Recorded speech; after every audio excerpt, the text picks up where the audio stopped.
I believe we are starting.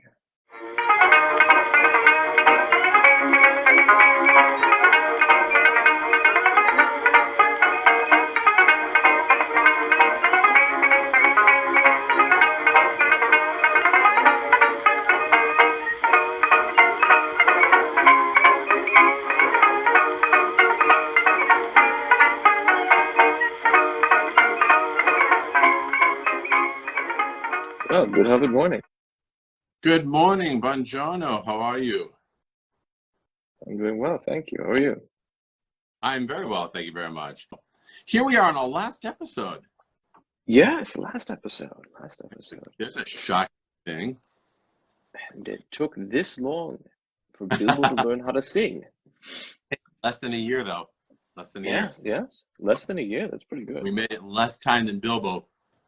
That's right. He makes it back in May. Right. It was. So we can make it back by September and be ready for school, right? That's right. In time for school, kids. That's Hooray! Right.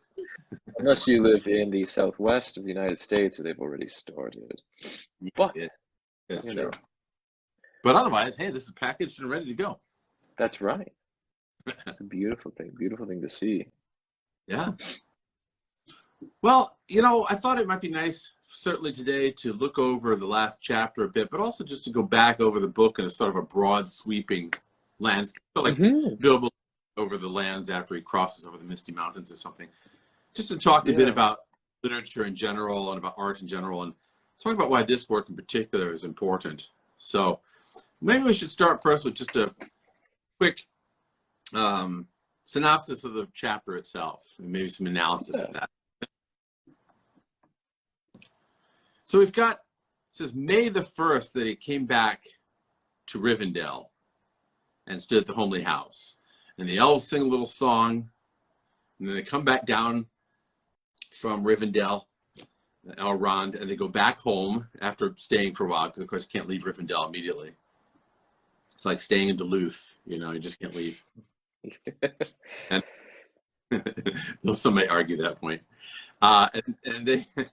And then he goes back home after a little bit. He visits back through the troll shawls, and they see Tom, Bert, and Bill again. And then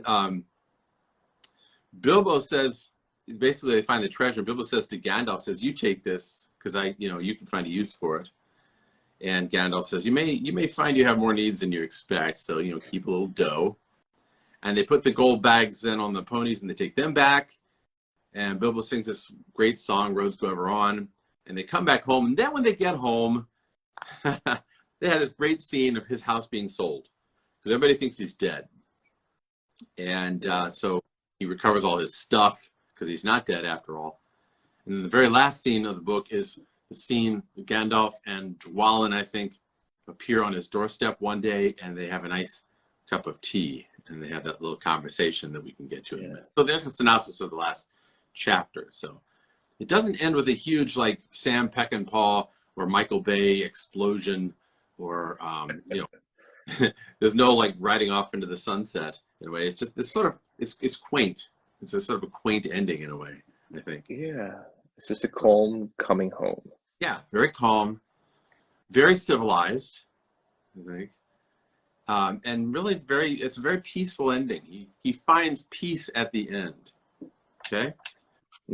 So I have a number of things that I think are interesting to touch on.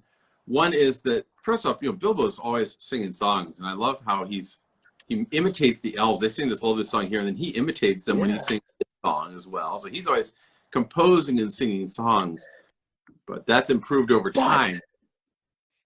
But it's worth pointing out, what we know later on from Bilbo of Lord of the Rings is he's frequently composing and singing songs. But up to this point, he hasn't. This is the first time Bilbo sings. This is the first time Bilbo sings. He finally learns to sing. And I think that is no small thing to worth noting. Even Gandalf takes note of it. As we're told, this is, "My dear Bilbo, you really have changed. Something is the matter with you. You are not the Hobbit that you were." Yeah. because he recognizes through that song that Bilbo's a different guy than he was before. Capable of composing songs on the one hand, and capable of singing about things in a way that like the elves sing about them. Yes. Transformed or transfigured into artwork. And so as we do look back on this work, we started the work saying, well, what is it that he's going to gain if he loses all this stuff like reputation and all? What does he gain? Well, I think one of the things he gains on this whole journey, this adventure in the physical world, which is really sort of like a metaphysical journey as well, he gains the ability to see things and then convert them into art and let them go, which is a big I think. Because one of the aspects that we didn't touch on with the dragon is that the dragon holds on to everything. I mean, that's part of his hoarding thing, that he hoards gold.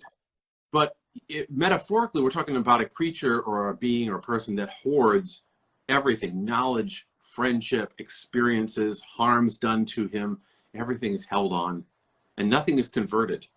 Well, I suppose you could say he converts in a way like he filths everything, he defiles everything. You could say that. Right. Consumes and converts it into waste, detritus. It lies underneath him, in a pile, like some swine yard.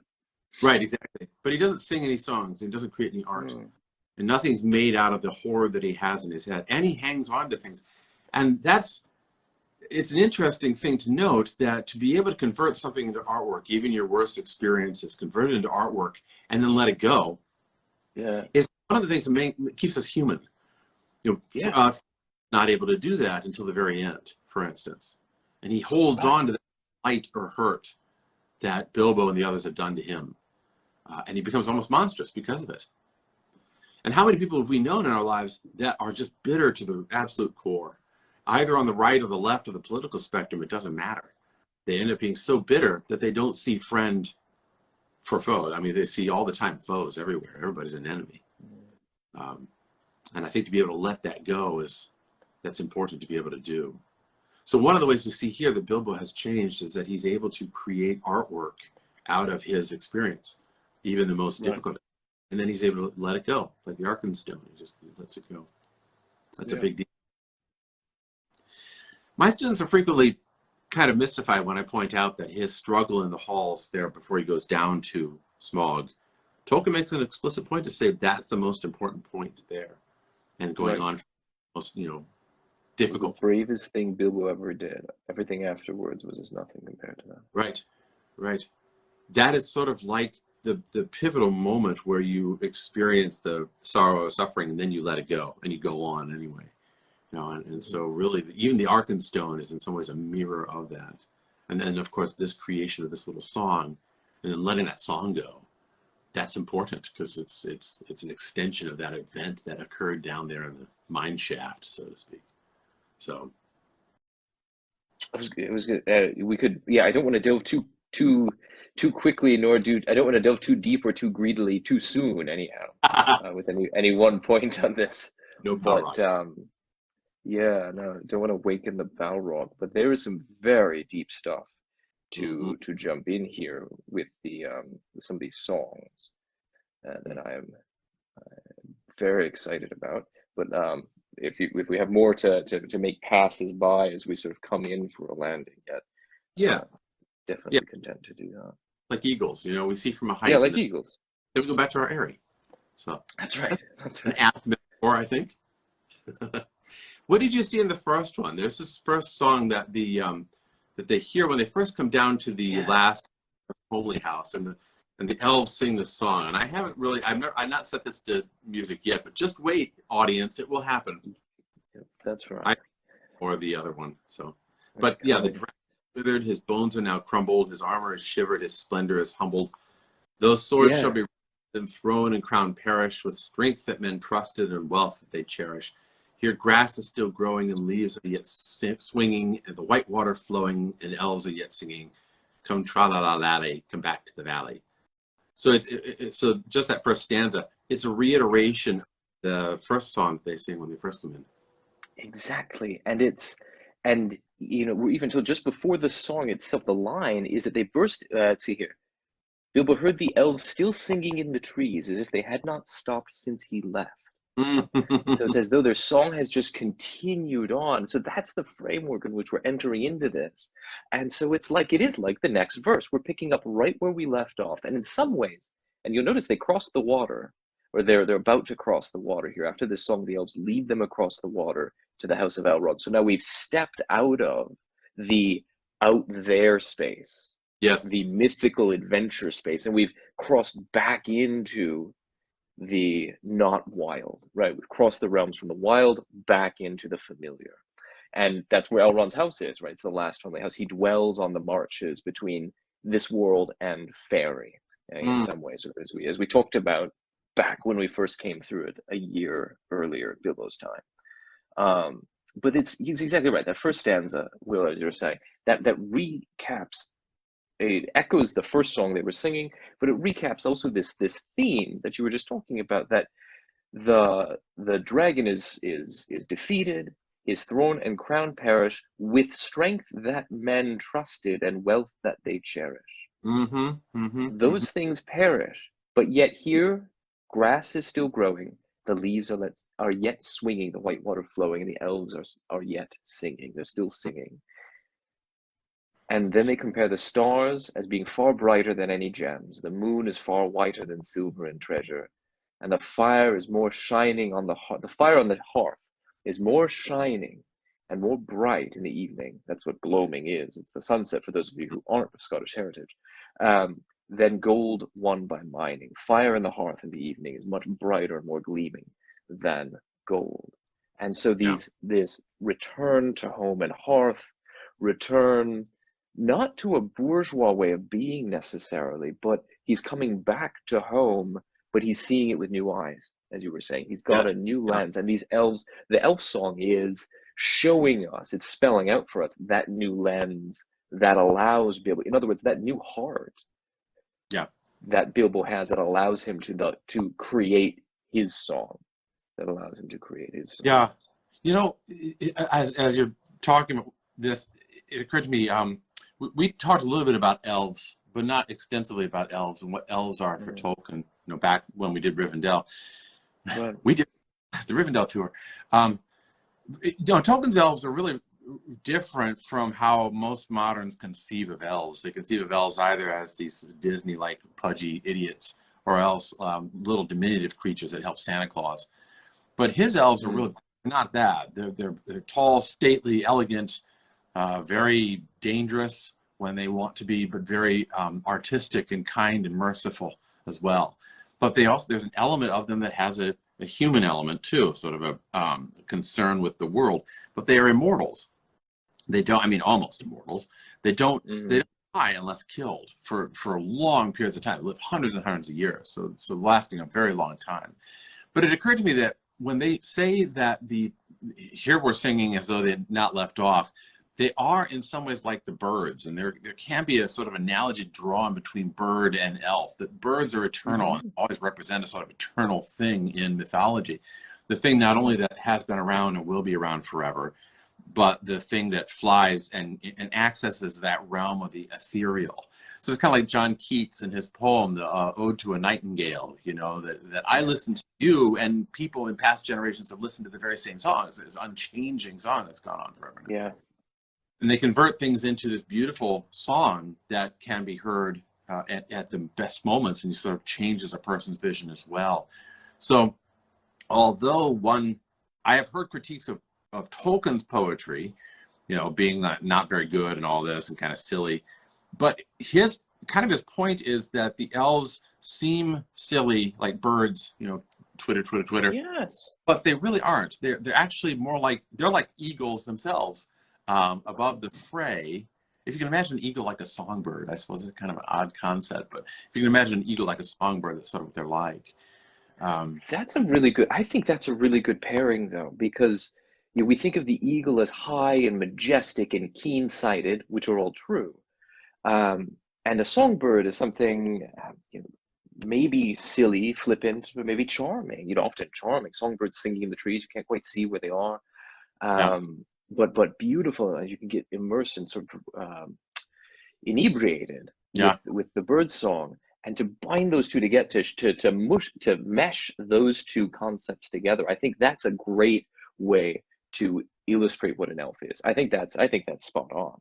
Yeah, I think there's a great ballet that's by Stravinsky called The Firebird. Okay. Oh yes. You're familiar with it. And in the Firebird is this majestic bird that also has a gorgeous song, but it also has feathers that light up, they shine. And so it's the Firebird that ends up destroying the Koshi the Deathless, you know, the zombie king, basically. Destroy him and his hordes and set free the princesses and allow the prince to escape the Koshi's clutches. The Firebird works this magic of beauty and song and light. So really, in that image of the Firebird, I think Stravinsky, Russian authors, capture that image of eagle and songbird kind of melded into it's dragon relationship in all the good aspects, but none of the bad aspects of dragon. And in some ways, they're the mirror opposites. The dragon is the shadow version of what the Firebird is. Yes. And in that way, and this is what we see similarly, and of course, Tolkien develops this very explicitly in his Legendarium, that the orcs are the corrupted version of what the elf is. Yeah, and right. So you have these opposites, not parallels, but these opposites in that way. And so that same way, yeah, you've got the elves being like this Firebird kind of nature here. There's this majestic and eternal and, you know, keen-sighted and yet singing in the trees like a songbird. They are the first to awaken, the firstborn. Yeah. You know, to awaken in the middle. So they awaken with song, and they teach men to speak through song. That's when, right. Was it, is it Finn? Oh goodness, his name begins with an F, because all the good elves, all the first elves begin with an F. But no, his name begins with an F. I can't remember who it is, who stumbles in upon the first men. They come over the mountains, and they awaken to him plucking his harp. This is in the Silmarillion. He's plucking his harp, and he's singing a song. And this is the first time they've encountered anything. This is the first man-elf encounter. And from that, they begin to dream dreams, and they begin to have high speech, and all these concepts are just imbued directly into their minds and hearts through song, through elf song. Right. It's not Feanor. He was the creator of the Silmarils. Right. Well, I don't think it wasn't Finwë. Well, I'll have to come back to it because it's elf who sang to men first. So help me Google. Oh, this is how perverse Google is. I get things relating to the movie Elf. That's no good. Yeah, I know, you get all the Jackson things. Yeah, don't worry about it. We'll come back to it later. It doesn't matter. It's this, basically. Right. So there's this elf. There's this elf, okay? And he's got a harp. Forget about it. Don't worry about it. He's got this harp, and he's singing, and these men wake up. Yeah, that's right. And that's where they first learn to talk. He wakes up the men through a song. Exactly. Well, it's like it's a Orpheus image. Yes, that's exactly what it is. That's exactly what it is. He's able to weave those dreams into them. That gives them, in some ways, for all that we can tell, it's indicated in the Silmarillion that that's how men become endowed with the power of speech and of abstraction of things.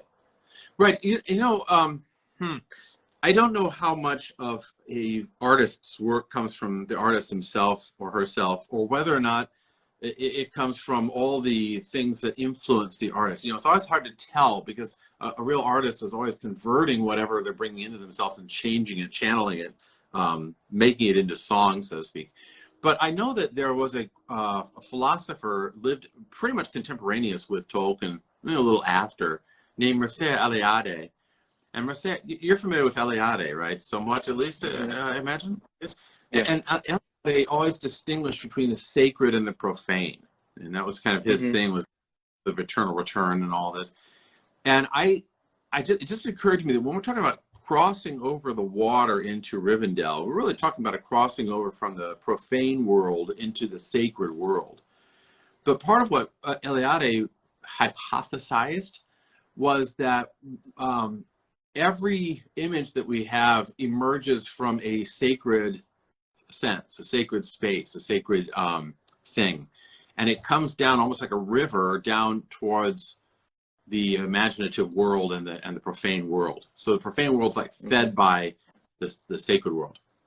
And so in a way, what we're doing when we cross over into Rivendell, and maybe Tolkien didn't think through this at all, but when we're crossing over into Rivendell, it's like we're crossing over into the sacred world that then is finding the roots of our inspirations and our loves and our art and all that, you know.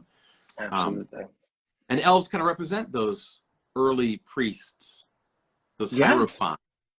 And in fact, I was going to say earlier when you were talking about Bilbo, he's gained this elf-like ability to take a thing and transmogrify it into art and let it go. That's a priestly kind of function, to take a profane thing, transform it, and then it's offered up to the gods.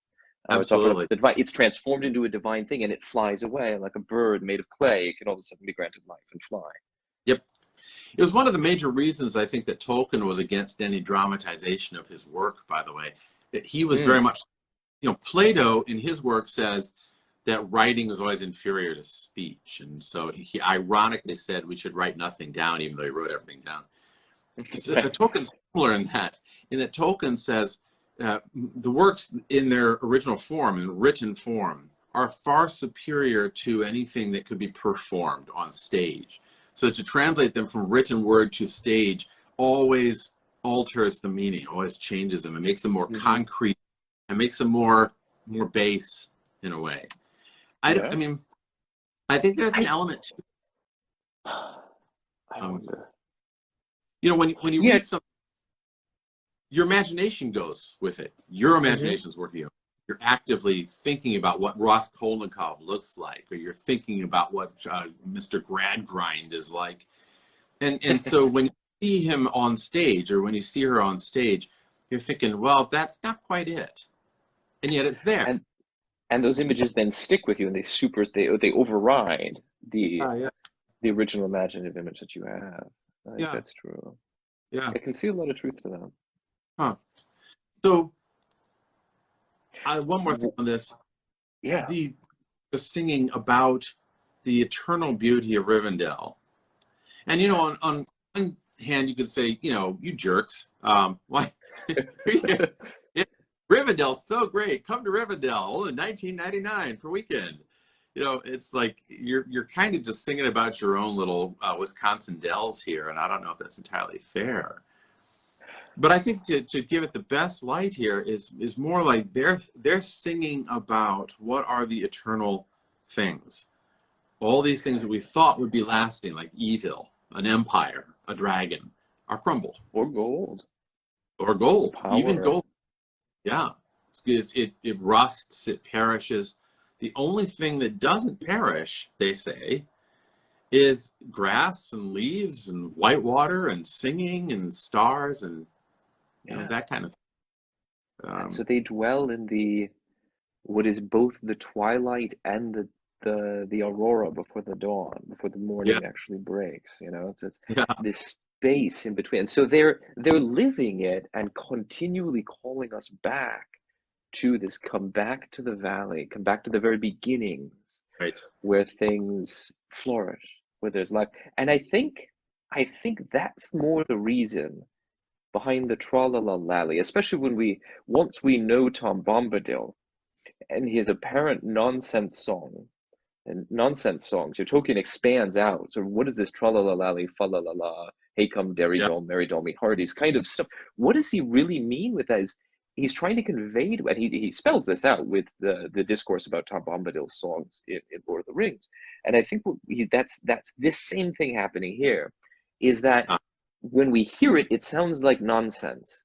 But in reality, it's something closer to perhaps original speech, which we have become too base, we've dropped down a level on sort of the metaphysical hierarchy of the world.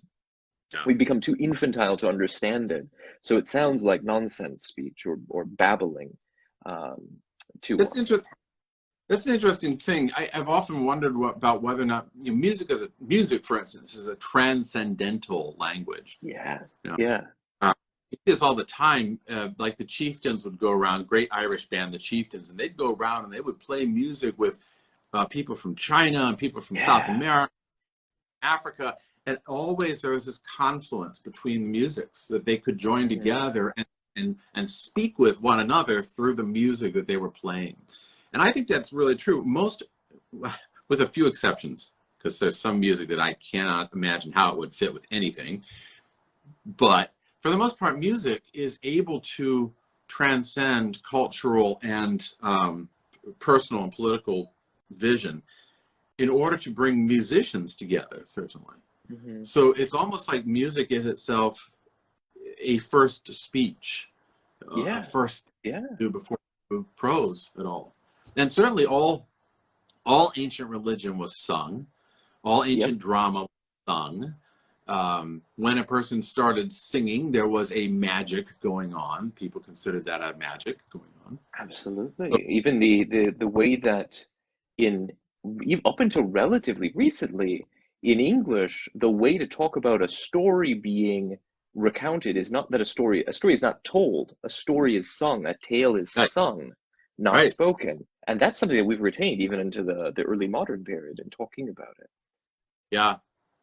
Yeah, even we used to say, medievals would say, I would go and hear a mass sung. That's also true. The mass is sung. The Christian liturgy is always sung. That's true of all these sacred rites in different religions. Yeah. So part of what we're seeing here is we're seeing this music, which seems, to some people, it seems infantile, but really is more like a getting back to an original form of speaking, to say something through that artwork.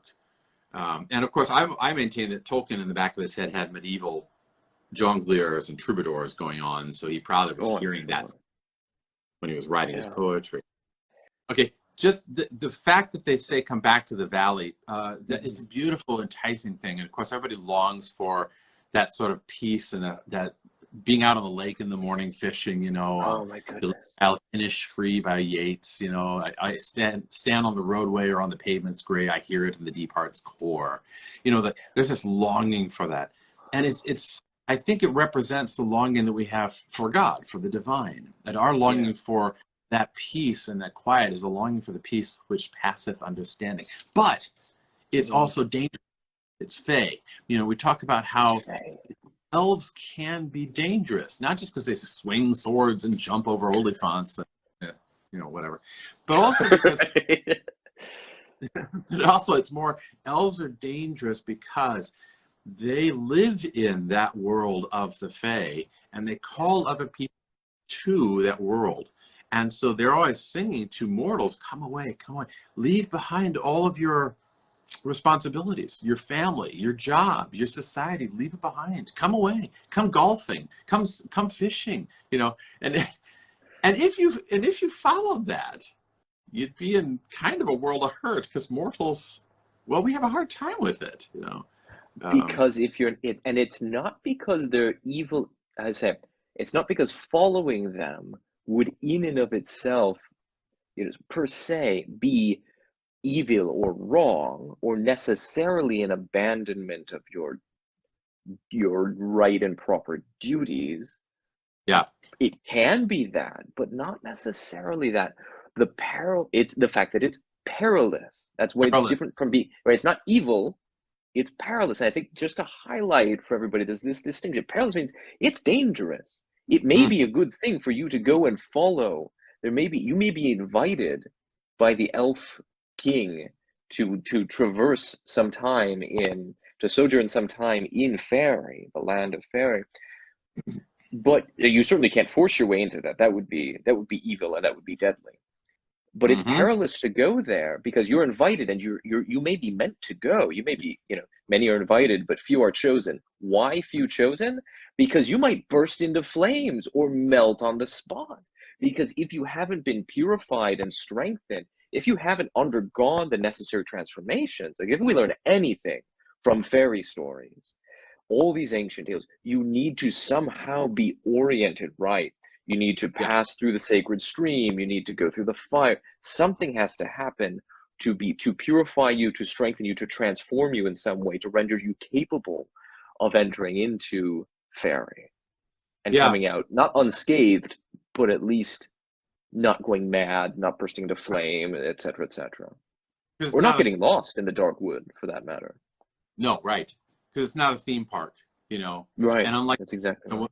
when the Pirates of the Caribbean breaks down, the pirates don't eat the tourists, as it says in Jurassic Park. You know, that is one of the best lines. Great line, and you know, I talked about Yeats earlier. Yeats has a great poem. William Butler Yeats has a great poem called "The Stolen Child," which I won't read all of it, but here's just one of the stanzas. You know, Yeats captured that image of Fae, of fairy, very well, and he was so often himself in that realm, and so he actually had to be brought down out of that realm by one of his colleagues. So here's a line from "The Stolen Child." It just kind of captures this image. It says, "Where the wave of moonlight glosses the dim gray sands with light, far off by furthest Rosses we foot it all the night, weaving olden dances, mingling hands and mingling glances, till the moon has taken flight. To and fro we leap, and chase the frothy bubbles, while the world is full of troubles, and anxious in its sleep.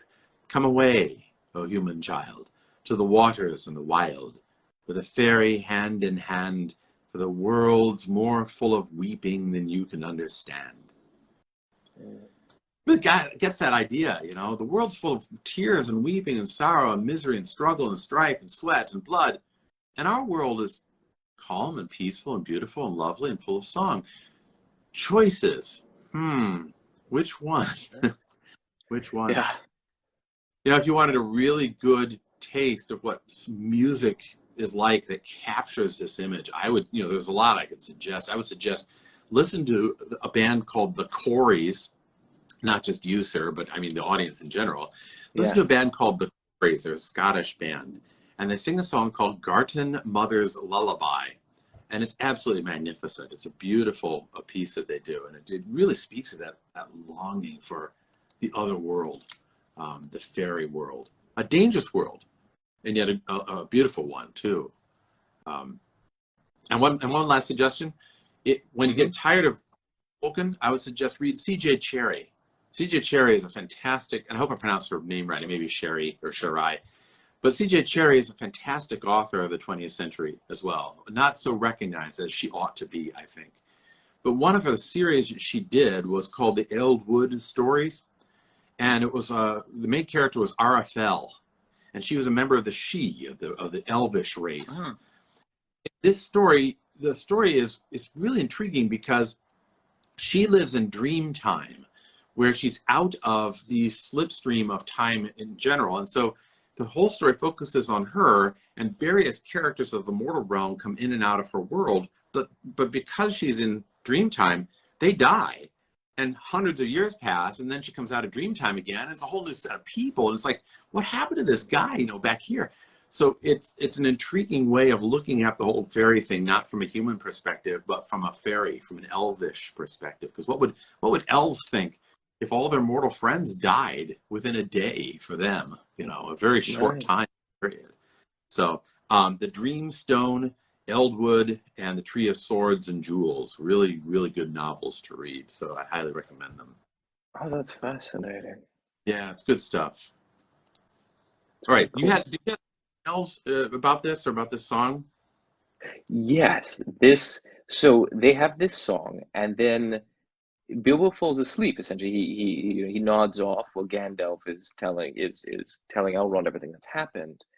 But the last thing that Bilbo knows before he falls asleep is Gandalf saying, "Ere long, the forest will grow somewhat more wholesome." He was able to get rid of the necromancer, cast him out. He went elsewhere. The North will be freed from that horror for many long years. I wish you were banished from the world. And we're told that, Elrond says that would be wonderful, but I fear that may not come in this age of the world or in many ages after. So there's this inkling of the continuance of evil in the world, and that this is a perennial fight. And I think that's the great bookend to that song. Is it comes down to us tra-la-la-lally, and it's sort of in this height, but it comes back down to basic plain speech, to say that battle, this contest between the gold, between gold and dragon and power and silver, versus the moon, the sun, the stars, the grass growing, all that, is a perennial battle that we have to fight or revisit again and again. But Bilbo awakens. This is where, so Bilbo falls asleep. So speaking of being in dream time, Bilbo falls asleep, and the next thing he knows, he woke to found. I'll just read it straight from here because switching grammatical tenses. He Right. woke to find himself in a white bed and the moon shining through an open window. Below it, elves were singing loud and clear on the banks of the stream. So they're no longer above him in the trees, as when he entered, or was on the threshold of Rivendell. They've now become inverted. He's above them, and they're singing down below. So he's been brought up into their realm, and the song that they sing is very particular, has nothing, in some sense, really nothing to do directly content-wise with the previous song. In fact, it's in a different format, as you'll notice. Right. But the very last portion of the song is borrowed from, well, we'll see a second here. So the song goes like this, for those of you who don't have it in front of you right now. This is the strong thing. So he awakes and he hears them singing down clear on the banks of the stream. They say, "Sing, all ye joyful, now sing all together. The winds in the treetop, the winds in the heather. The stars are in blossom, the moon is in flower. All bright are the windows of night in her tower. Dance, all ye joyful, now dance all together. Soft is the grass, and let foot be like feather. The river is silver, the shadows are fleeting. Merry is Maytime, and merry our meeting. Sing we now softly, and dreams let us weave him. Wind him in slumber, and there let us leave him. The wanderer sleepeth, now soft be his pillow." So I'm going to pause here because this is where it gets really good, really exciting for us philologists in the crowd. But what they've just done is they've now blended these realms of the heavens and the earth. So just as we've had this inversion, now we're seeing the stars are like flowers. The moon is in blossom. The stars are in blossom. The moon is in flower. So it's like flowers above us. And the windows of night. So the night is also like a window in which Bilbo is. So it's this combination, like in a dream, things are sort of melting in, becoming one another. We're in a very strange realm in fairy. Things aren't always what they are. Or somehow a thing is able to be multiple things at the same time, just in different ways. And now they're going to weave him back to sleep. But how do they do so? What do they draw upon? What is this most, as we reach towards what I would say is the pinnacle of the song, of the elf song here, is to draw upon something that is deep and ancient. And what better thing could Tolkien have drawn upon than what in his own university, in his own college, during his tenure there, was fresh, hot off the press, newly discovered, but the most ancient Christian melody to date, taken from the Oxyrhynchus hymn. And so when the elves sing, "Lullaby, lullaby, alder and willow, sigh no more pine till the wind of the morn, full moon, dark be the land, hush, hush, oak, ash, and thorn, hushed be all water till dawn is at hand."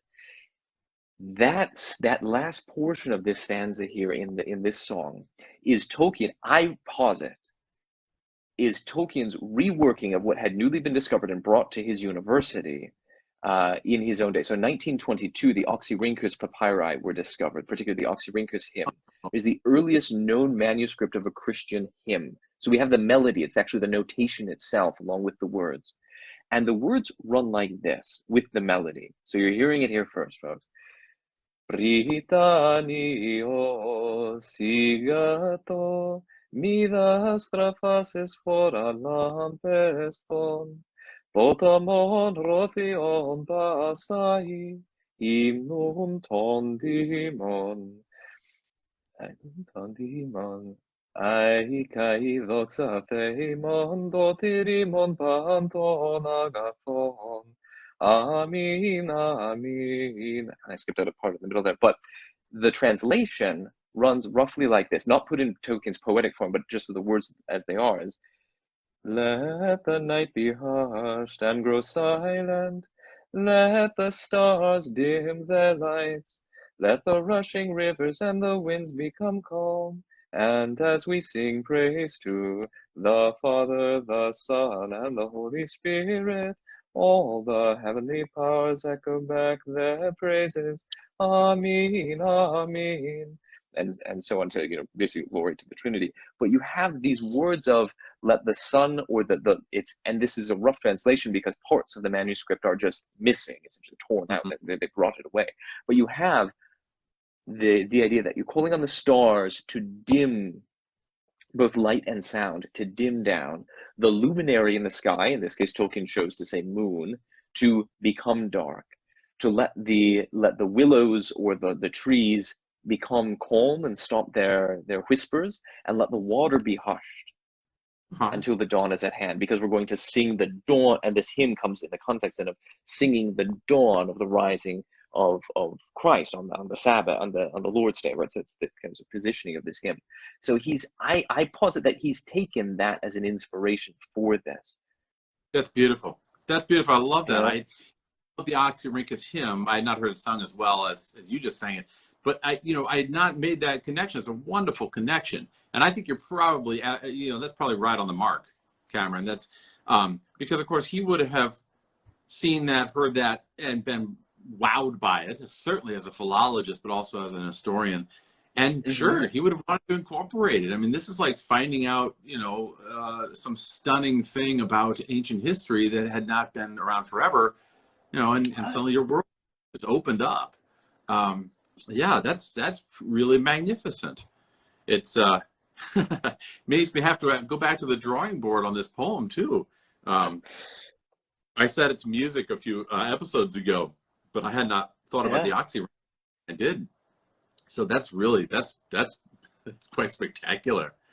I will link to the Oxyrhynchus hymn and link to the text itself for folks.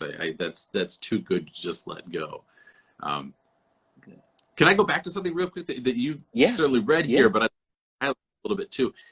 You said that we get this glimpse of what happens in the Lord of the Rings later on with the necromancer and all. We also get a couple other glimpses too about the White Wizards, the Council of White Wizards, which means there's more than one White Wizard. There is the idea of driving the necromancer out of Middle Earth. That Gandalf even says, "Yeah, I wish he were banished from the world," and that kind of indicates there that he's not the one to make the decision. Someone else is. I wish he were banished. Power yet. Yeah. Again, if I'm in charge, he'd be out of here. But someone else is in charge, and we haven't yet seen Saruman. But now we know that that's who that is. It's Saruman who is in charge. And then Elrond's like, "I fear that would not come about in this age of the world or for many after." And I find that line really kind of comical in a way. Elrond's like, "Gosh, I don't think it's going to happen." And was Tolkien, when he wrote that, was he aware that he was going to write the Lord of the Rings? And so this is sort of like Elrond being like, "Hey, you get proved wrong within 40 or 50 years, Or was he writing it, sort of, here's Elrond being wistful, and then later on he goes to, and he didn't go back to retrofit that line. I don't know. But one way or the other, it's like, Elrond, hey, guess what, buddy? Within your lifetime. So it's to see the little details in here that Tolkien either didn't catch or was maybe was fitting things in after he wrote the Lord of the Rings. I don't know. But certainly with the broad sweep of Lord of the Rings, you can look back on this stuff and say, yeah, there's this neat little fit in there. And one last thing on this is, as you mentioned, we go from that realm of the ethereal, the sacred world, and then we come down to the profane world, which is the world of struggle and strife against evil, especially Sauron. And that world of struggle and strife, that's one that requires a language of practicality. And it's a language which is not what, you wouldn't sing about, we need to drive Sauron out and here's how we're going to do it in song. You wouldn't sing about that. That's something that's practical. It really reminds me of Gandalf saying, "This is the black tongue of Mordor, which I will not utter here," he says, when he's reading about the ring or telling about the ring. I think that's in, I think that's in the first time he talks about the ring to Frodo, not the Council of Elrond. Mm-hmm. This Council of Elrond, he does utter the black speech, and they all cover their ears. But anyway, it's interesting that from there we go immediately back into song, as though that little reminder that the world is out there and requires struggle and strife, but then it's covered over, or I don't know, not ignore. That's not the right idea. It is put aside momentarily for this very sacred piece of music, it seems like, especially if it is connected to the Oxyrhynchus piece, as you mentioned. Which, by the way, Oxyrhynchus, that thing is so fascinating to me, that document is so fascinating to me, because you said it's the oldest Christian hymn, extant Christian hymn we have. It was found in a garbage dump in the city of Oxyrhynchus. So there's this kind of ironic that happens there, that artwork is found, gems are found in the midst of the trash. That's why I don't know. Yeah, I mean, so much of what's in the Oxyrhynchus papyri, I mean, I think there's something like only a quarter of it's actually, say literary kind of stuff. The rest of it's like receipts, grocery lists, things like that. Yeah, and there's actually a thing online where you can participate in the translation of it. I don't know if you know that, but oh, that's really cool. No. Yeah, that's cool. You can actually sign up, and then they have scanned images of all the things they've recovered so far, and they're asking people online to do their best to recognize what are the letters. Is this a delta? Is that an epsilon we're looking at? What is this word we're looking at? So gathering the community's efforts to that's try really cool. I'll send you the link. It's I hours. love that kind of thing. Beats the heck out of video games. Oh my goodness! Give me palimpsests and really bad handwriting from 1,000 years ago. I'll be my heart's content for hours and hours. Keep me occupied. It's fascinating stuff. It really is. Yeah. So marvelous stuff. So we get to Maytime finally, right? And they go back towards the west, and there they meet. They say that they came to the very edge of the borderland of the Wild. That's right at the Shire, Wild in the Shire. And to the ford beneath the steep bank, which you may remember, it says the water was swollen both with the melting of the snows and the approach of summer and with the day-long rain, but they crossed with some difficulty and pressed forward. So you get another water crossing from the Wild into the Shire. So we're going backwards, of course. The way we came out was the other way, but we're going backwards, water crossing back into the land that is known.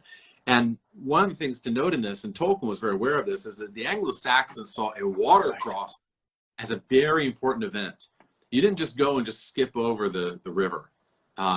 Crossing a river, especially in artwork, or crossing water in art, meant a transition in spirit and a transition in action and a transition in the whole circumstance surrounding who you were as a person. So like in Beowulf, for instance, the water crossing always precedes the action that's going to occur. Beowulf crosses over to Heorot. He crosses over into Grendel's dam's home. He crosses over water to get to the dragon. So there's always a crossing over the water. And of course, the last crossing over the water into the realm of the dead after he dies, which is mirrored in the Arthur story of Arthur crossing over water to Avalon. So water crossings are always important in Anglo-Saxon literature. And so here you've got the crossing over first into Rivendell, the land of fairy and the fae and the eternal, the sacred from the profane. But then there's crossing over into the Wild, and they travel through the Wild where they meet Tom Burton-Dill, and then they cross over into the Shire again. So it's interesting to know that they're crossing back into what is known, but Bilbo's a different person. Yeah. And what do you make of this passage here too? Because this is kind of neat, where they meet the three trolls. It says, at each point on the road, Bilbo recalled the happenings and the words of a year ago. It seemed to him more like 10. So that, of course, he quickly noted the place where the pony had fallen in the river, and they had turned aside for their nasty adventure with Tom and Bert and Bill. Okay? And that's when they go and they find the gold. They don't go and actually find the three statues.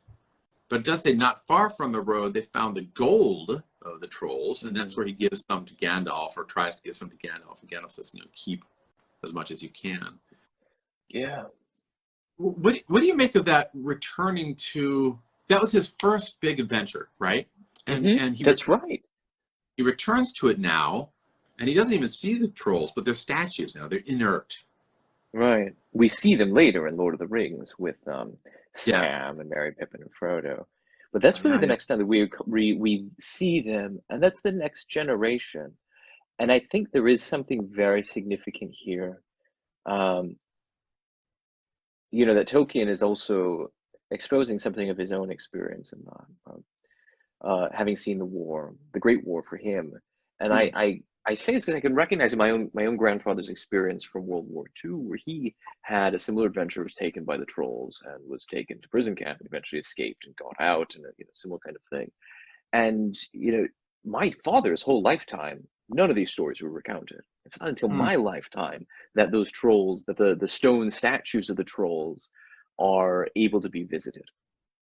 You know, if that makes sense, you know, in some way. So I think there's something to that specifically, they're mentioned there, but Bilbo doesn't go and revisit them because he's able to see in a new way. He is revisiting, like you said, each point in the road. He recalled the happenings, but of the things that happened a year ago, but he sees them so differently because he is so radically changed.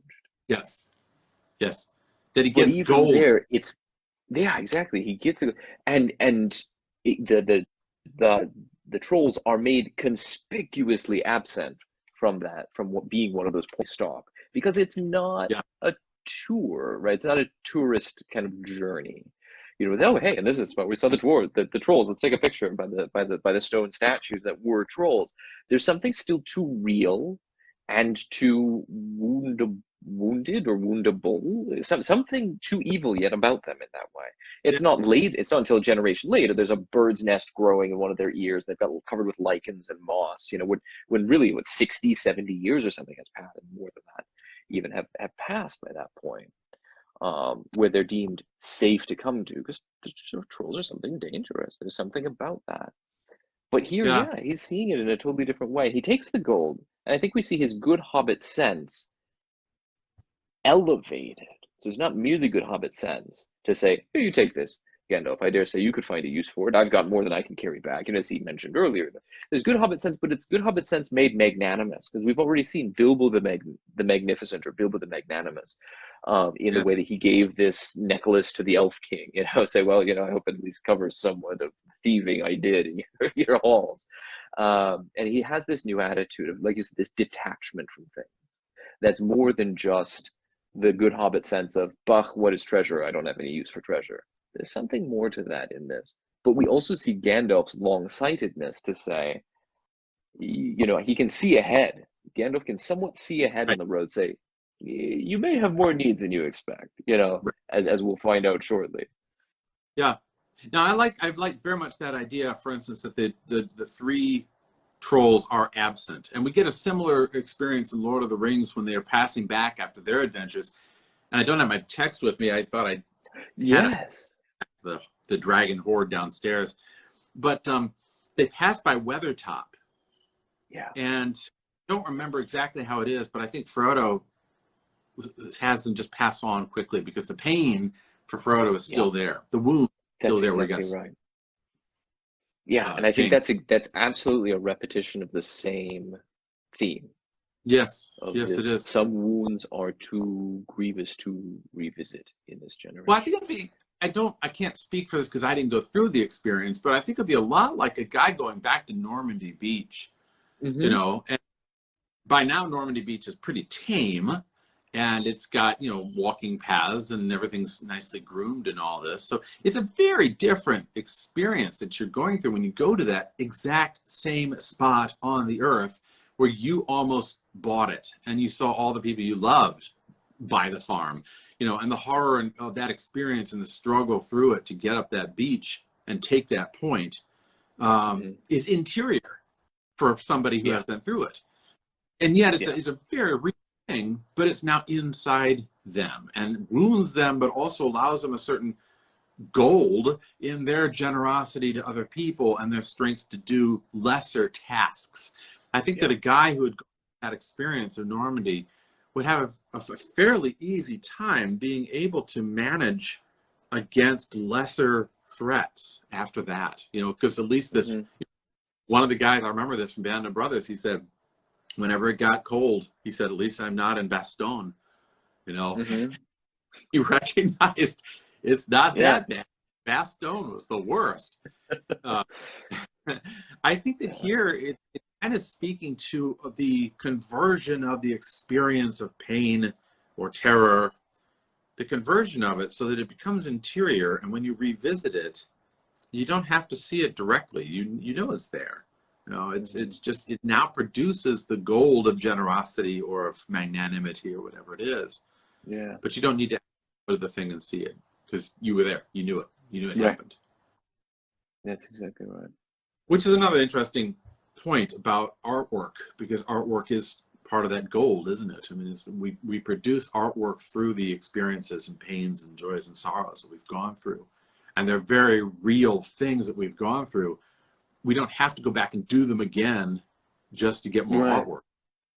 Yeah, it's not a roller coaster or a carnival ride. You get up, you do it, you get off, you get back in line because you want to do it again.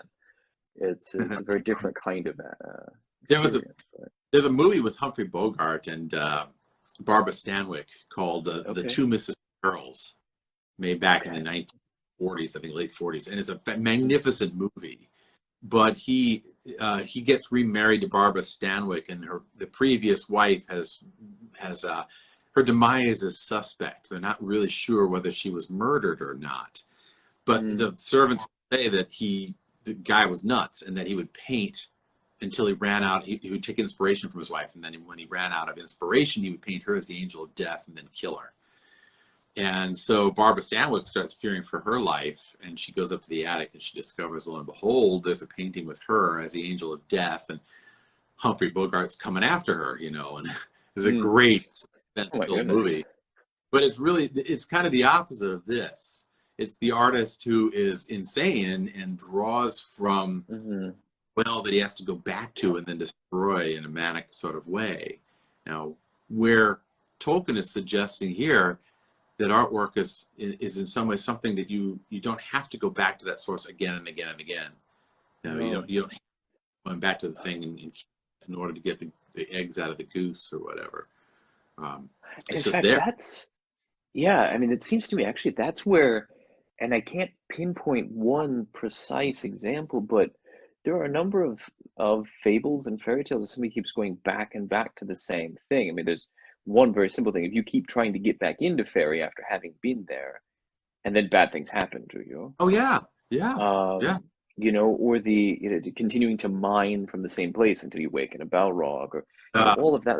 That kind of repetition, or repetitiousness, continue trying to squeeze out what you can, or going back to something. That always ends badly. That tends to have a negative, that be associated with negative things. Whereas seeing something moving downstream, moving across to a new level, passing by again, but at a different level, there's sort of this helicoid, process. That's what beauty looks like. That's where the journey is like that. You may circle back, you may come back the same road that you left by, but you're doing it from a different level. It's not merely returning to the same place as you were before. It's spiralic. That brings up the hero's journey, of course, we brought up originally. The hero's journey that Joseph Campbell iterates says you leave from that world and go out into the wild, and you have all those experiences which eventually grant you treasure and strength and knowledge and wisdom. And then you come back to the place that you started from, but you're a different person. The place may be the same, but you're a different person. And you certainly see that here. And Bilbo will draw from this treasure for many, many years. I think it's even at right at the Lord of the Rings, they talk about how the gold of the trolls is beginning to run out, and that's when he goes to Rivendell, is because he gets rid of the rest of his gold and then leaves. But it lasts for a long time. That this is a wealth of gold and of art and of songs and poems for many, many, many years to come. But it is spiralic. You can't just go back to the same thing and expect the same result. To go back to fairyland again is foolishness. But what you can do is you can say, I did have this experience, and the memory of it is so powerful that I can still produce from that experience and draw from it as a person while living in the present. Right. And I think that's a key thing to this roads go ever on, which is a slightly different wording than Frodo, or than Bilbo's later version in The Lord of the Rings, with its other reshapings of Frodo and the other hobbits give it. But he says that what is in the second stanza here, the second strophe: roads go ever on, under cloud and under star, yet feet that wandering have gone turn at last to home afar. Eyes that fire and sword have seen, and horror in the halls of stone, look at last on meadows green, and trees and hills they long have known. Not once have known. Not they knew them once upon a time, and now we're rediscovering them. as though there was a gap. But I have Yeah. long known these trees and hills. Yeah, because what's the point of all this? That raises that question, which I think I was touching on originally. What's the point of all this? You see the point much more manifest, I think, in Lord of the Rings even than here, though here it's hinted at. The point is to come back home. Here he's talking about in this sacred speech, this elvish speech of song. He's thinking about how the most important thing is to come back home to these trees and hills that we've known forever.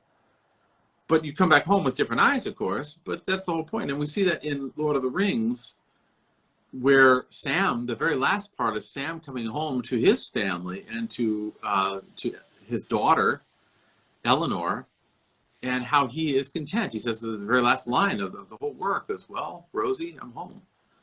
Right. Because I think that's the point. The point is not to go out and slay dragons. The point is not to go out and have huge adventures and to be Action Jackson. The point is to come back home and to make home and to have community and life with other people, which is a beautiful commentary. Beautiful commentary. Very, can I say even radical? It's a really radical make, especially in the 20th century.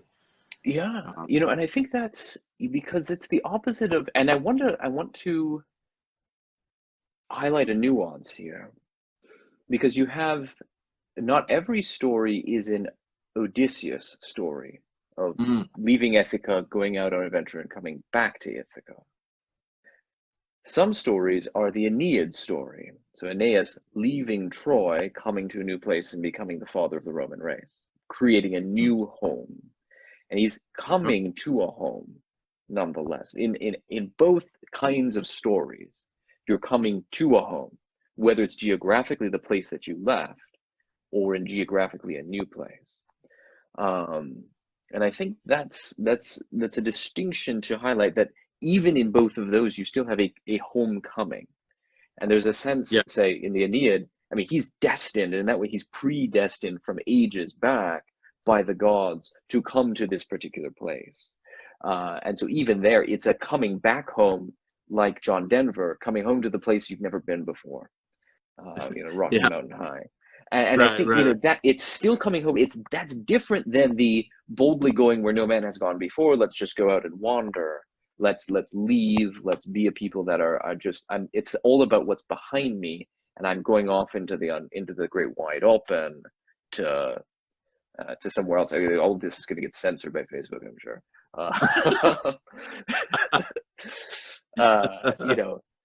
Launching out and, live. Yeah, that's right. No, don't say it. None of that.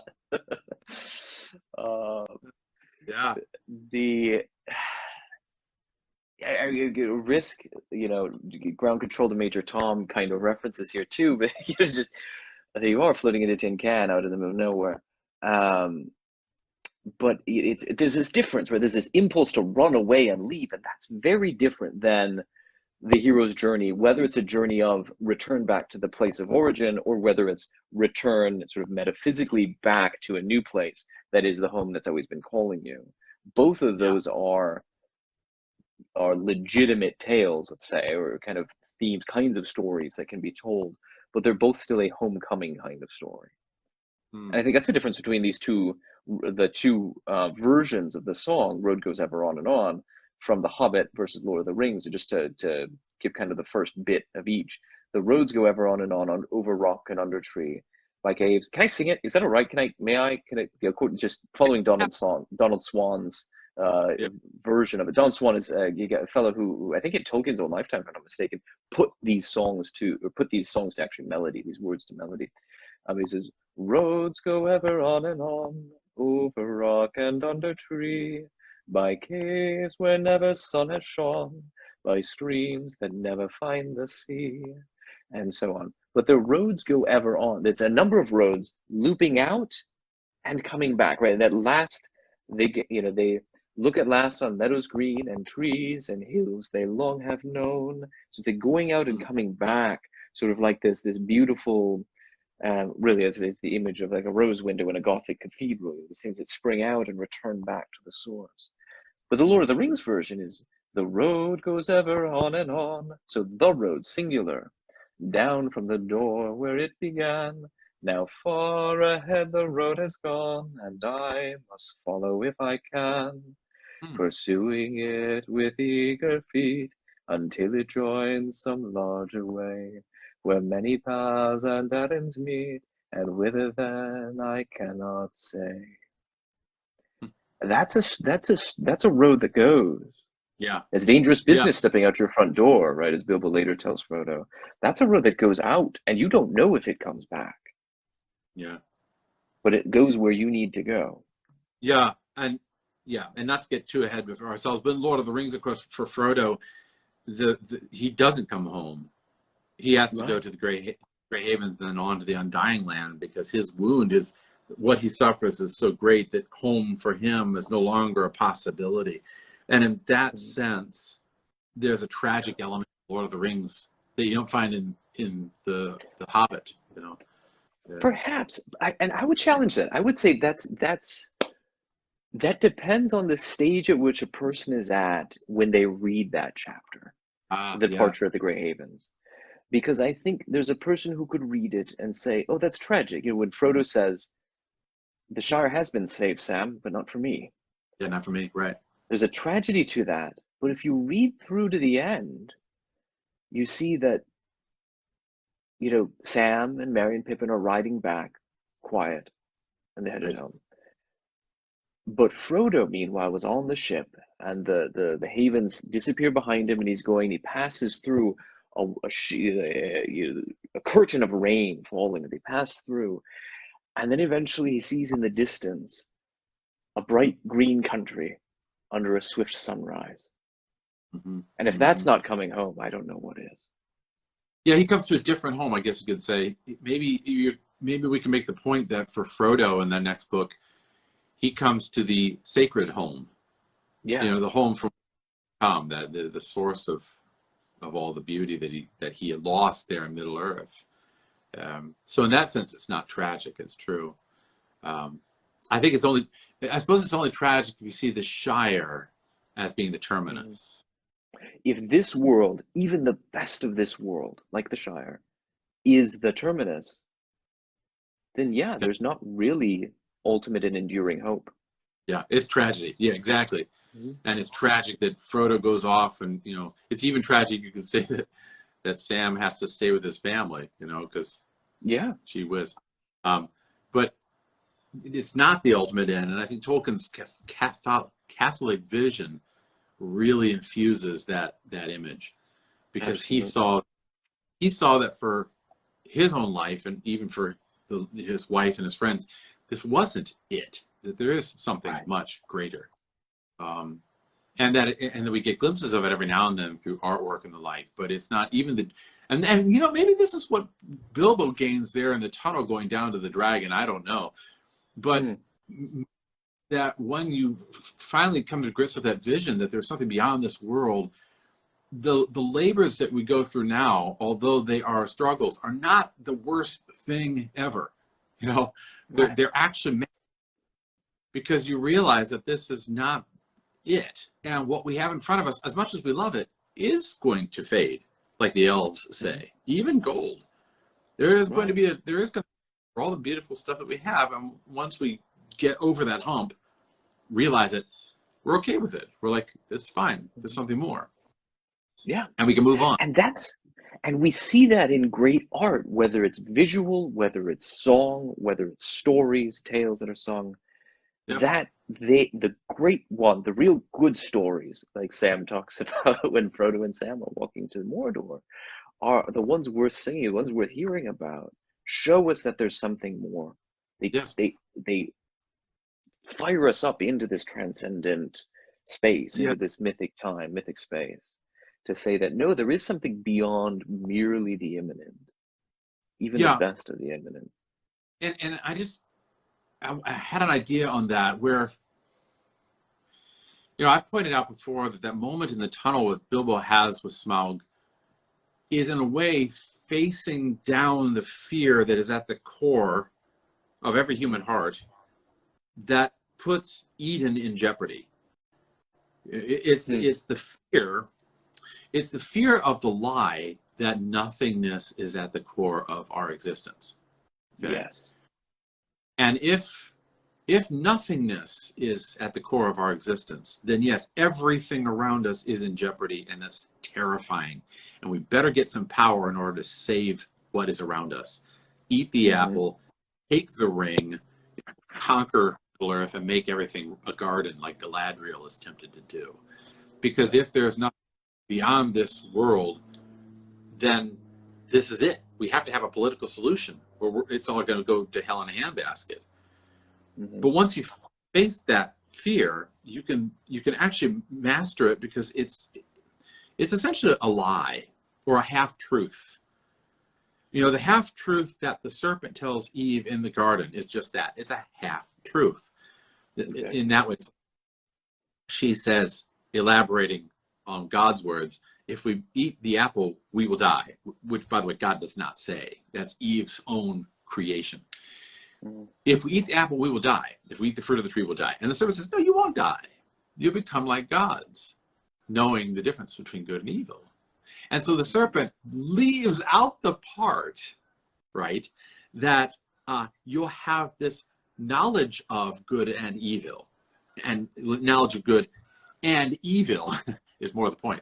And when you have that knowledge and evil, you are like God, but you won't have the power to be able to actually change evil or fill up that void, or to know that evil is not the end goal. And so the half-truth of the serpent is basically hinting at the idea that all you've created, all your garden, all your husband Adam, your little children that are about to come, all of them are going to perish, and you can't do anything about it. And what he leaves out is that, yes, you can't, God can, but you can't. And he leaves that out. And so it's a half-truth. And therefore he suggests to Eve, you better take the power now. You better grab that ring now, because you have to do something to stop the encroachment of evil. It's the same thing that Denethor has in Lord of the Rings. Same thing even that Galadriel is tempted by and Gandalf is tempted by. The desire to seize power in order to solve a situation which is itself based on a lie. That emptiness or nothingness is the final word. I think that's what Bilbo faces when he faces the dragon in the tunnel. And I think that's what he overcomes, because he sees beyond it, and therefore is able to sing about these beautiful things at home, and that the roads actually don't stop. They don't have the terminus only in the Shire, even though coming home is the point. They go on and on. That's true, because even Bilbo, and this is something I think I frequently overlook and realize just now as you're speaking, Bilbo ultimately doesn't. It's not the case that Bilbo comes ultimately home to the Shire, because this isn't the end of the story. It's not even the end of his story. He wanders off again, goes to Rivendell, has respite in Rivendell for many years. It's like that's a nice. If there's ever a retirement home to be in, I mean, that's the place to be.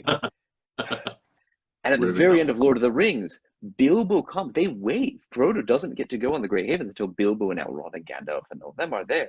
And Bilbo goes with them. So we see from Frodo's perspective, they pass through the curtain of rain and they come to a bright green country under a swift sunrise. Bilbo too sees that. Bilbo's there right next to him. So really, after all of this, and after the road comes back to the oh goodness, how does the poem go now? It comes back to the trees and hills they long have the eyes that horror in the halls of stone have seen. Look at last on meadows green and trees and hills they long have known. Isn't only about Bag End under hill in the Shire, but it's about those hills in the bright green country under a swift sunrise. Because, yes, exactly. Because in the Undying Lands, there are those two great trees of the Valinor. Yes. They're the sacred image of what we see in the profane.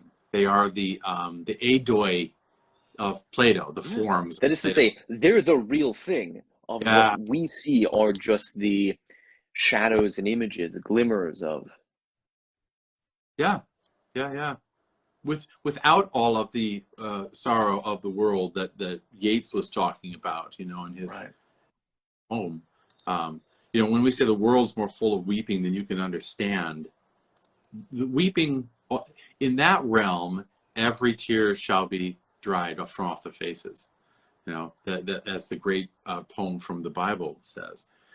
There's a world without weeping in this other realm.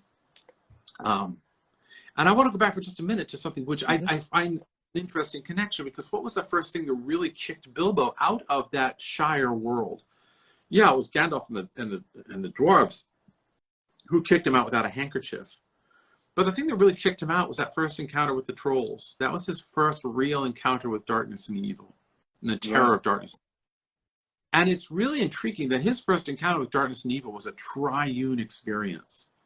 That he was experiencing trolls, like Goldilocks experiencing the three bears, as a of darkness and power, but it was triune. In other words, the hand of God was in that as well. The providential kick was there as well.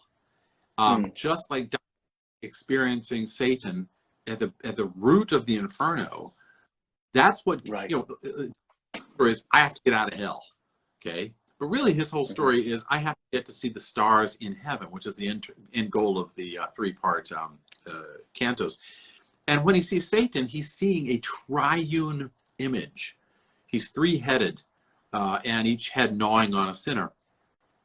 And he is a mockery of the Trinity, but in some strange way, he is also the Trinity. It's like the Trinity is presenting him a problem, and you have to master this problem if you're going to see me in my real form, because even this is not my final form, you know. So Dante has to go through the very heart of Satan, in an Italian sense of the heart. You know, he goes through the loins of Satan. Right, the real core of the person. Right, very core of the person. In a similar way, like Bilbo has to experience this triune challenge, this Trinitarian challenge, which kicks him out of his comfortable world for sure, because that was this near-death experience, and that was one of the horrors that he experiences. And then he comes back to it, and he finds it at the end of his journey. Yeah, that's exactly right. Okay, and then because he has experienced all these things, and because he has seen the roads go ever, ever on, when he finally gets back to home, his home is in jeopardy. But he doesn't lose it. This is what's interesting. He doesn't lose it. This is, and again, I talked, I think it was 2 episodes ago, about how there are these parallels between The Hobbit and Lord of the Rings, that either he was building up later in Lord of the Rings, or he was retrofitting, I don't know which, or he was just dwelling on. But there's a very similar structure here to what happens in Lord of the Rings when the 4 companions come back to the Shire and find that Sharky has screwed around with everything, right? Yeah. And they have to think, because they're the only ones who have that stamina, that strength to be able to do so. Here you have a similar thing. He comes back and he finds that his whole house is up for sale, right? So it says, "Bless me, what's going on?" he cried. "There was a great commotion, and people of all sorts, respectable and unrespectable, were thick round the door, and many were going in and out, not even wiping their feet on the mat," as Bilbo noticed with annoyance. I love these little details that Tolkien brings up, right? They're not even wiping their feet on the mat. Like, who gives a damn, you know? They were more surprised still. He had arrived back in the middle of an auction. There was a large notice in black and red hung on the gate stating that on June the 22nd, Messrs. Grubb, and Burroughs would sell by auction the effects of the late Bilbo Baggins, Esquire, Bag End, Underhill, Hobbiton. Sale to commence at 10 o'clock sharp. So they all think he's dead. And like the Irish guy at the wake who suddenly sits up, that's why they call him wake, by the way, because they want to make sure he doesn't wake. Who sits up and suddenly discovers that he's not dead, and everybody freaks out and runs out of the room. It's a similar thing. They're like, "Whoa, you were dead. Aren't you dead? we're selling you stuff." And there's even that little bit of humor, too. Nobody's good really deal of convincing. Yeah, right, exactly. There's this little bit of humor that he throws in, too. Nobody really when it comes down to it, nobody really likes lawyers. I hate to say lawyers are kind of persona non grata for the time. Right. And so what are the names of the lawyers? Grub, and Burrows. I think that's so funny because they're like little grubs. Grubs that are burrowing into your bag and right. And it's fact, really something. Yeah, between the lawyers and the people who got particularly good bargains out of him being dead, the legal bother indeed lasted for years, and it was quite a long time before Mr. Baggins was in fact admitted to be alive again. Yeah, right. Even though they see him walking around, they're like, nah, I don't believe it yet. Yeah, not the real thing. And who gets the best bargains? It's the Sackville Bagginses, which, by the way, I always thought amusing when I was a kid. Sackville Bagginses, the SBs. We don't do this as much in America. In England, this is an insult because it stands for a son of a burger, you know. SB, the S&Bs, which it's another word, but I won't say it here. But yeah, the SBs. And who are these SBs? They are one of the many families that are there in Hobbiton, and they are a family that has kind of come up in the world, by pulling themselves up by their own bootstraps. You know, they've always struggled and made it big in the world, and now they're kind of the big cheese in the town. But they're only that way because they are willing to do things that other hobbits say disrespectful stuff to do. Yeah. So, not a good family. And we see, you know, he says many of his silver spoons mysteriously disappeared and were never accounted for. And I think it's funny that he's concerned about his silver spoons when he's got like heaps of treasure everywhere. You know, again. Right. Yeah, you know, I really liked those spoons. And personally, he said Sackville Bagginses, right? On their side, they never, the returned Baggins was genuine, and they were not on friendly terms with Bilbo ever after. They really had wanted to live in his nice hobbit hole so very much. Really had wanted to live in it. Yeah. We find out the later. Spoons, I was going to say, the interesting thing, though, the spoons is significant there. It's a symbol of something, right? He tells us in a line, the following line, that Bilbo had lost more than the spoons. He had lost his reputation. And that way, there's something with the spoons being connected, you know, polishing up the silver spoons, they're all set just right. That's that Bilbo the bourgeois bunny rabbit again. He's lost that. He's lost that. Yeah, he is no longer as respectable as a dowry. You know, because silver spoons were free dowry that the wife would give to her husband was a set of silver spoons.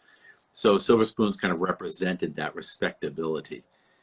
And he had lost that, but he gained something much greater. And he even asked at the beginning of the novel, he lost all this, but he gained, well, we'll let you see what he gained.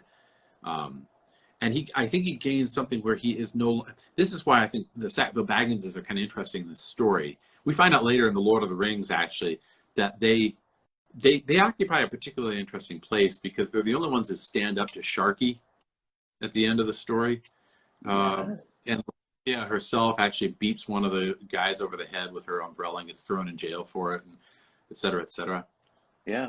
But here, they're the people that have struggled all their lives to get materially wealthy, and they've struggled to get up in the world. And really, that's kind of what Bilbo might have been like. As you said, bourgeois. Everything is considered in terms of its monetary value or its contribution to my position in society. And of course, he inherited his thing from his father, who had married into wealth, mother who adventurous took. But he could have been like the Sackville Bagginses. And so they represent, they're like a doppelganger here. They represent what he avoided because he went on the journey. That he has a greater image of who he is than simply another hobbit grubbing and burrowing in the earth. That's right. Rather, he, as it says, he has the honor of dwarves, wizards, and all such folk as ever passed that way. So he gains an honor in the much wider world. And we can also point out in retrospect, he has the honor also of the Dunedain.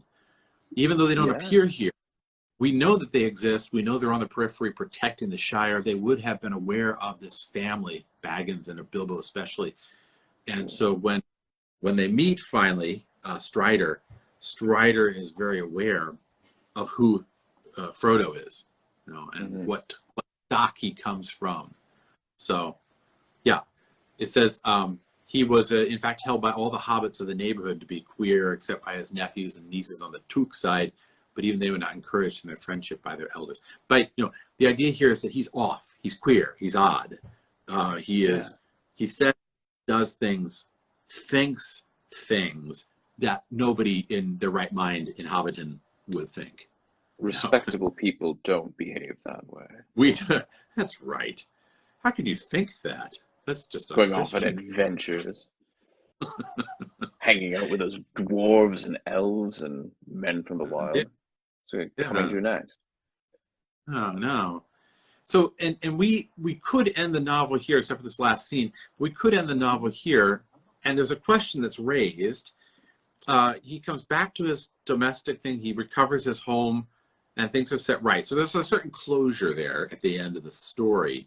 But I do raise this question. It says he was content, right? He did not mind that he lost his reputation. He was content.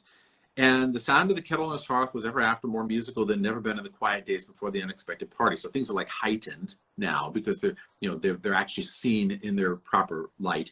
But then his sword he hung over the mantelpiece. His coat of mail was arranged on a stand in the hall until he lent it to a museum. His gold and silver was largely spent in presents, both useful and extravagant, which to a certain extent accounts for the affection of his nephews and his nieces. His magic ring he kept a great secret, for he chiefly used it when unpleasant callers came. Okay, so all that's kind of fun and a setup for the Lord of the Rings, certainly. But the question does get raised, do all those elements of adventure and power and terror, do they somehow lose their potency or get emasculated at the end here? Put in museums, hung on a chain on his neck, put on the mantelpiece. Can we make a critique here that there is a certain almost emasculation of the real power of these things at the end of the story? I think a person could. There's a temptation to. But there's two things I would point. I would just offer these two observations. One is gold and silver was largely spent in presents. That is, he dealt out from his treasure hoard, like a good king, as the old Anglo-Saxon tales. Nonetheless, he was a ring. He's like, that was good Kunnik. He's a ring giver, right?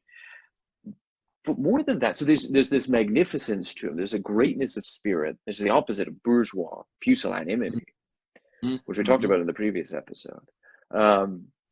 But secondly, the sound of the kettle on his hearth was ever more musical than it had been, even in the quiet days before the unexpected party.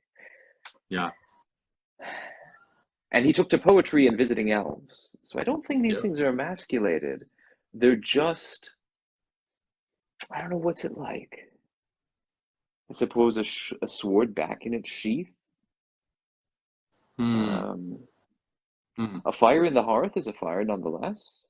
I don't know. They're not tamed. He didn't, put it in the closet. He hung it over the mantelpiece. The coat of mail is in the hall. What used to be in the stand in the hall was just his walking cloak. But now a coat of mail is there on a stand. They're not tamed, they're not emasculated, but they're not activated right now because it's not adventure time. They're there in potency, and they come into great use for Frodo when they're given to Frodo to pass on. The sword, the sword is Sting, right? This is Sting. And the mail is the mithril shirt that saves Frodo's life. That's much. The thing itself is worth more than the whole Shire put together. Right. It's sort of like, it reminds me of a guy who's gotten shot in combat who takes the bullet and puts the bullet around his neck after he's healed. It's a sort of reminder of this. This reminds me I went through this event, but now in a way, go ahead. Yeah. I control it. Yes. It's around. It's around my neck, and there's a talismanic kind of power to it. Talismanic. To something like that. Yeah. And I would suggest even it's a symbol of his mastery of these things. Yes. Sword, coat of mail, even ring, even gold, even ring, could have all mastered him, could have conquered him. Right. But he's master of them now. And that it shows more, I think, a power that he has that's now dormant for a while, but when needed, could come back. Right. The sword, power of violence, didn't master him, he masters it. The armor, defensiveness, that dragon scale, like Smaug's waistcoat, right? That doesn't master him, he masters it. And then the ring, that's an ongoing struggle, as we'll find out. But yeah, and the gold, he doesn't hoard it, right? He's dealing it out, and he's all of a sudden with friends and relations. He's giving out, and they're coming over. He's much more, not only a social beneficiary, but he's much more invested in the people. That is to say, he has true nobility now, where before he was shut up in his castle, in his mound on the hill. With borrowed nobility, because he had inherited it from his father. This now, even as it says, is worth all the Shire, more than the Shire. He now has authentic nobility. He's authentically a king. I mean, for all intents, he's the king when he comes back. Yeah. I mean, every generation of nobility has to re-merit, I don't want to say earn, but has to re-merit to be worthy of that nobility. If it's merely inherited, you're not really noble. You have prerogatives to become noble, but nobility is a quality of spirit that you have to develop. And he's developed that at this point. Absolutely. And every generation is going to face its own dragons, its own goblins. It's going to face its own troubles and trials, and it either masters them or they are mastered by it.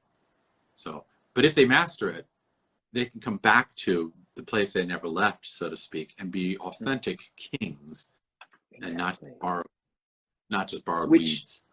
Which strikes me and that strikes me as we've got a great contrast of these two different men who go to two different ends in this story. As the story comes to a conclusion, we're shown Bilbo versus the Master of Lake Town. Absolutely. Read that passage. That's a good passage. So everything that we were just talking about, the nobility of Bilbo, and he comes back and he's changed and he's a higher kind of being, right? In all of this, he has mastered these things. And so I'll just read the introduction here. So at the very end, it was in one autumn, some years afterward, Bilbo was sitting in his study writing his memoirs. He thought of calling them There and Back Again, a Hobbit's Holiday. There was a ring at the door, and it was Gandalf and a dwarf, and the dwarf was actually Balin. Come in, he says. And then skipping to the end, so then they talk about the good old times, everything that's been happening in between. And Bilbo finds out they shared that the old master of Lake Town, was ironic. Given everything we were just talking about, he's ironically called the Master of Lake Town. Because Bilbo has mastered things. The Master of Lake Town was mastered by them, as we'll see. The old master had come to a bad end. Bard had given him much gold for the help of the lake people, but being the kind that easily catches such disease, the master fell under the dragon sickness, and took most of the gold and fled with it, and died of starvation in the waste, deserted by his companions. So he dies in the wasteland, starving, under the weight of his gold, abandoned even by his companions. Yeah, he's like Grendel. The opposite. Yes. He's like Grendel, bleeds out into the wasteland, abandoned by everybody. The exact opposite in every way of Bilbo. Yeah, sad, but yes, and that's important that the contrast is right there at the very end to see how different these two characters are. Because again, Bilbo could have been mastered by all these things, the way the master was mastered by them.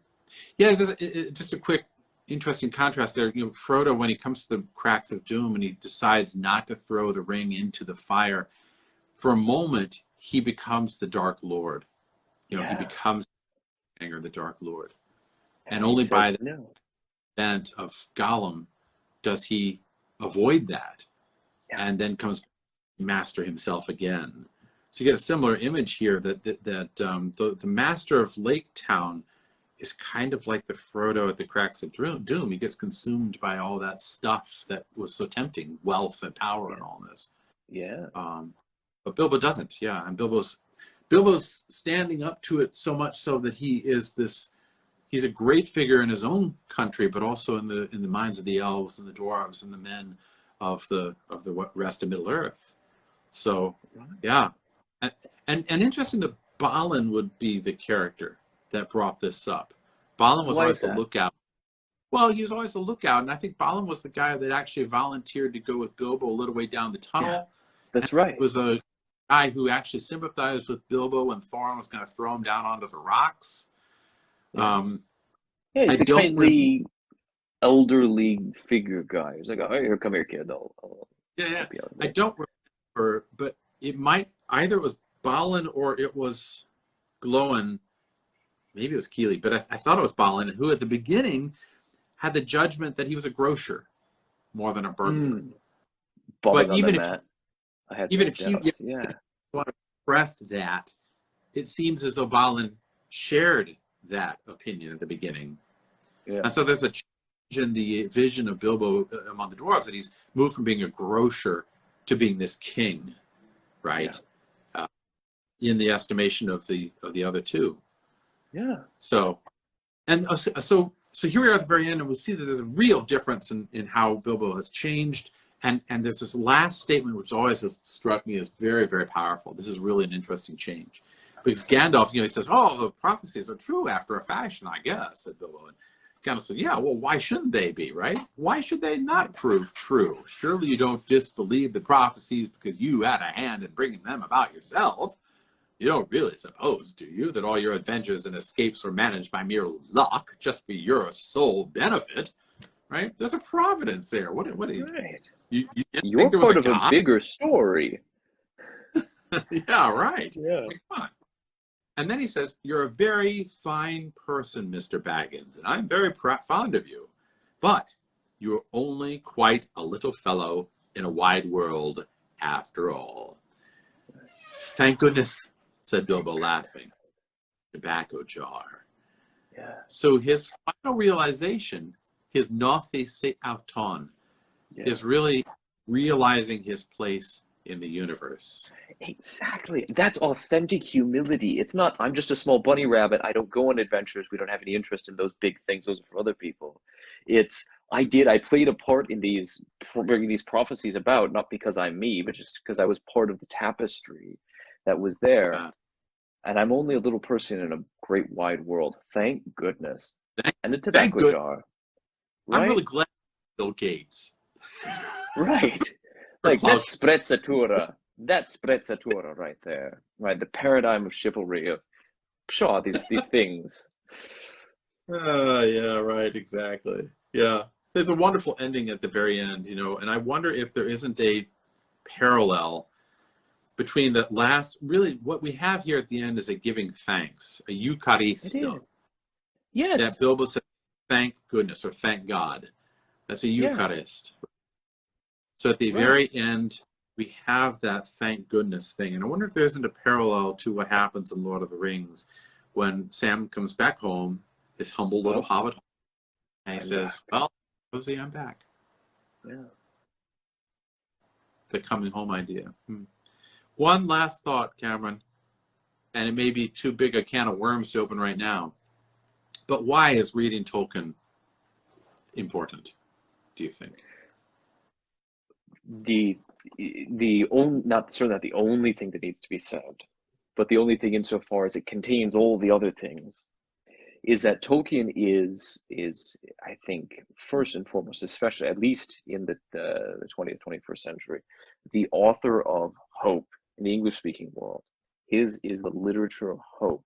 It does precisely what we were speaking about earlier, and is to say, it casts the spell of a transcendent hope, something that points beyond the difficulties of this 20th century and which bleeds right into the 21st century. That no matter what, all of this that we face, there is something much greater beyond it. And his story, he's not a storyteller, he's a spell singer. Good way to put it. I couldn't have put it better. You know, the only thing that I might add to it too is not only does he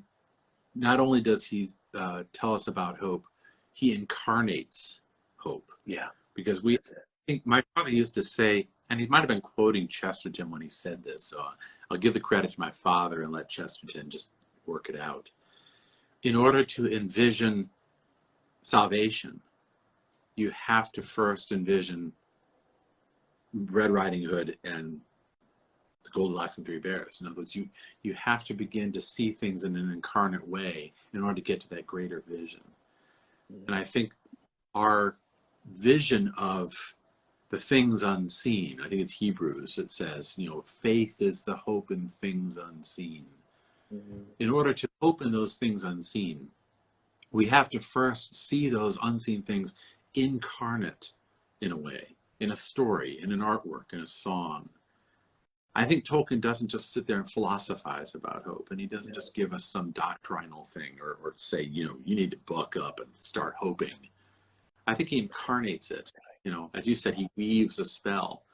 He creates characters and situations and words that inspire in us that vision of hope. If I could even take a step further, he inspires in us a faith in those things unseen. Yeah. So why, in my opinion, why is he important in the 20th century? Because unlike almost every other writer, you know, Marcel Proust, even people like Graham Greene, the popular artists of today, they aren't really writing about hope. They write about struggles and about horror and about awfulness or about the modern situation, but they don't write about what does hope actually look like. And I think Tolkien is the only one who does, at least that I've found. So I'm glad that we had a man like Tolkien in our time. How different the world would have been had there not been a guy like Tolkien to write these great works. And I'm also glad to have gone on this journey there and back again with you, sir. This has been fantastic. Very much. Been great traveling companions together. Yes, it's been a one. You can take some of that gold, Cameron. I'm sure you could put it to good use. Well, I think we both have more needs than we'll anticipate. That we can anticipate now. You know, I wouldn't mind stumbling upon a troll hoard, you know, treasure chest somewhere on my journeys here. I'd be happy to send some your way too, if I do. Thank you, my friend. This has been really good and a wonderful conclusion to a year. So, farewell wherever you fare, and to your journeys, areas receive you, your journeys end. And may the wind under your wings bear you to where the sun sails and the moon walks. Thank you, sir. Farewell. Au revoir.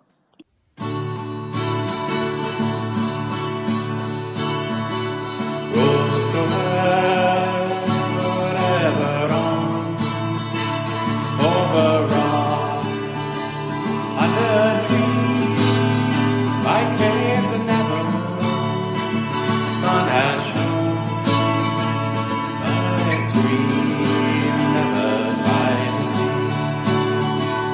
Over storm, a winter song, through the merry flowers of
and hills they long have known. Look at us on meadows green and trees and hills they long have known. Look at us on meadows green and trees and hills they long have known.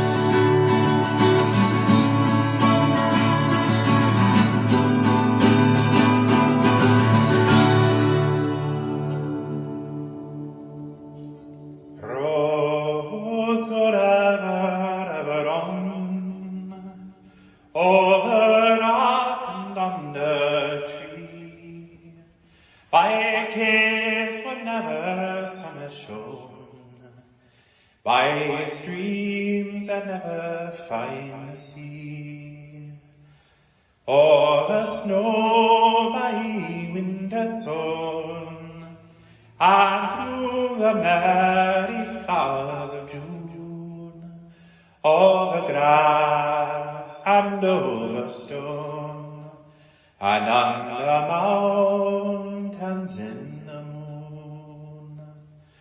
Rose go ever on the cloud and under star, yet feet that wandering have gone, turn at last to home afar. Eyes that fire and sword have seen, and horror in the halls of stone. Look at last on meadows green, and trees and hills they long have known. Rose go ever on, over rock and under tree, by caves where never sun has shone, by streams that never find the sea, over snow by winter sun, and through the merry flowers of June, over grass and over stone, and under mountains in the moon. Rose go ever on the cloud and on the star, yet feet that wandering have gone, turn at last to home afar. Eyes that fire and sword have seen, and horror in the halls of stone. Look at last on meadows green, and trees and hills they long have known. Rose go ever on, rose go ever on the tree, by caves ever on the tree, by caves ever on the tree, by caves ever by the soul, by streams ever by the soul, and over by the soul, and over flowers of June, and over grass and over stone, and under mountains and under stars, God's good and under stars, under the road and under stars.